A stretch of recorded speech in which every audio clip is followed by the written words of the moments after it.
What's going on YouTube? My name is Johnny Bannon with Trepid Technologies, and today is going to be our last video on Etherchannel. So this video is going to go over load balancing, okay? Etherchannel load balancing. Really fun, really awesome technology. So click that link below to follow our Confluence page, and let's get started.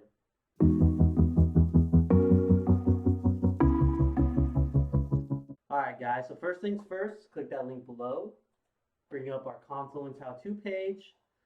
And this how-to is going to be super quick, probably our shortest. All we're going to do is set up LACP, and then I'm going to show you guys the command to load balance. So just some information on load balancing, right?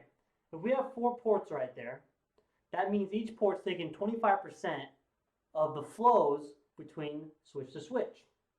So Etherchannel doesn't do this on a per packet basis. What they do is they load balance on a per flow basis, right? So that means if I have a user over here, communicating to a user over here, and they're doing, let's say, a TFTP transfer, that transfer won't come across all 4 links. They'll come across one link in the Etherchannel. And that's why we say even though our bandwidth is times 4 of whatever the one link is, so fast Ethernet 400 megs, that may be the bandwidth, but that's not our throughput. Because it's on a per flow basis, the most I can get out of a transfer or a video stream is beholden to whatever the throughput is of that link. So in our case, fast Ethernet or gigabit Ethernet could be 1,000 to 100 megabytes. So let's bring up GNS3, guys. Let's do this lab. We'll get rid of these bad boys. Bring in our switches. Rename them switch 1. And the load balancing part, some switches, it's all different, it's per iOS. On here, I'm pretty sure you can do it based on XOR, so XOR to destination, source IP. You have 6 different options. I'm going to show you guys how to just change the default, and the default is load balancing on a per source MAC address, okay? So this is going to be gig 0 through 3, and I'm going to change it to destination MAC address, okay? So that means we'll be load balancing based off the destination now. Okay, you just get rid of these, make it look clean, right? Let's console in. And this should be really easy, guys. We're just going to go in and create our port channels.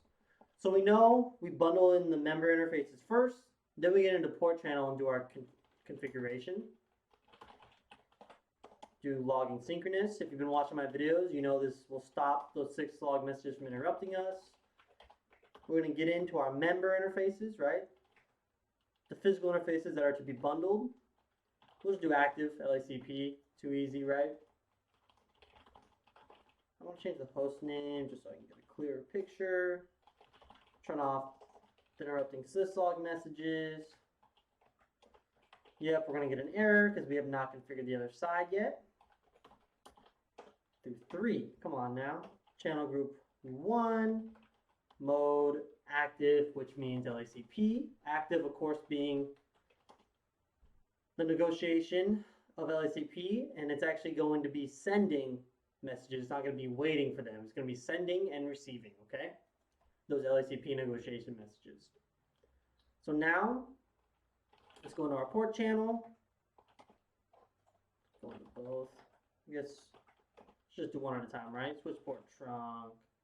Encapsulation.1Q, switch port mode trunk.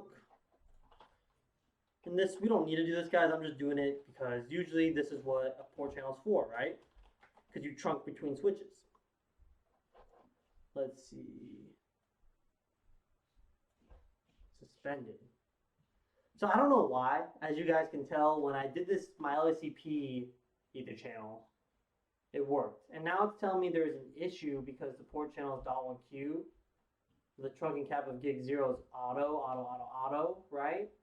So it's pretty much telling me that, well, the member interfaces don't have .1Q configured, but PO1 is, so it's not compatible. So we're going to suspend you. So if we go look at gig 00, we see that it took that command, but for some reason we're still getting this error.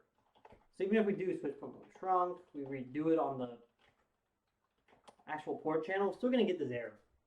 I don't know why sometimes on these viral switches they do this, We can see it took all those commands there. If we do show run again, still hasn't taken that switch remote trunk command. It's fine. You know, we could probably go in here, which is not best practice. Do switch forward remote trunk. See, support trunk. Not all of them took that command when we configured it on the port channel.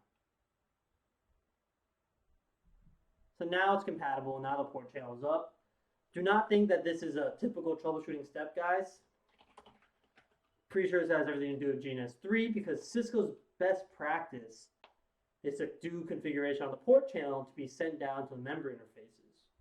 So what we saw here is that I bundled 4 ports, gig 0, 0 through gig 03, made them part of channel group 1, so port channel 1, made their mode LACP. Then I went into the port channel and I said use encapsulation.1q, but that configuration didn't actually go down our member interfaces. So some were doing DTP, right? Auto, trying to decide what encapsulation they're going to use, and some were set statically to .1q. So in Etherchannel, all your member interfaces have to be configured exactly the same. There can't be a mismatch. That would make it incompatible. And that's going to suspend our port channel. So Cisco best practice is configure from the port channel and let that configuration go down to the member interfaces. Here, that did not happen. So we actually just went in to all the member interfaces and did it there, the configuration. And now if we do show Etherchannel summary, now we're good. Now we're in use layer 2 and we're all bundled. We're happy now.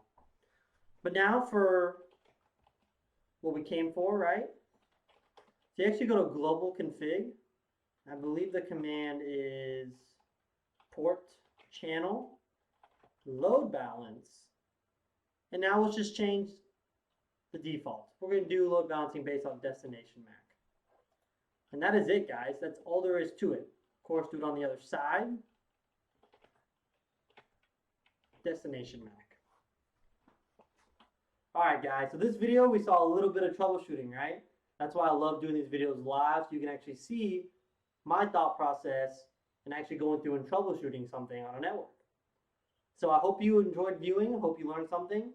And from everyone here at Tripit Technologies, thank you, and remember to keep learning every single day.